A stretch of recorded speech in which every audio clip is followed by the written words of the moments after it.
नमस्कार, आपण पाहत आहात ठळक घडामोड क्राईम न्यूज. निर्भीड पत्रकारिता आवत सत्याचा. पुण्यात आंतरराज्य चोरांच्या टोळीला केलं जेरबंद. 25 लाखांचा ऐवज जप्त.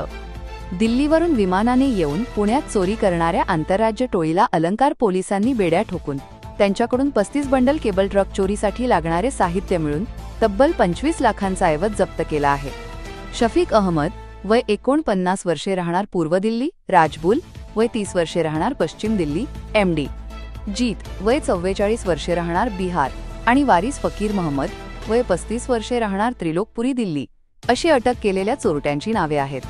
मिळालेल्या माहितीनुसार अलंकार हद्दीतील कर्वे पुतळ्याजवळ 5 लाखांची केबल चोरीची घटना 21 ते 22 जुलैला घडली होती. तांबे असलेली धातूची 1000 फूट लांब केबल BSNL टेलिफोन कनेक्टसाठी वापरली जाणार होती.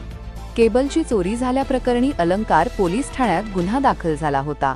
2 ऑगस्टला अलंकार पोलीस हद्दीत पेट्रोलिंग करत असताना संशयित आरोपी हे मृत्युंजय मंदिराजवळ संशयितरित्या फिरत असल्याची माहिती पथकाला मिळाली.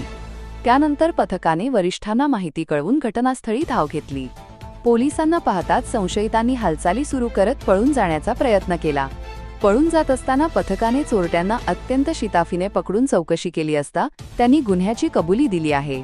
त्यांच्याकडून 35 बंडल केबल ट्रक चोरीसाठी लागणारे साहित्य मिळून तब्बल 25 लाखांचा ऐवज जप्त केला.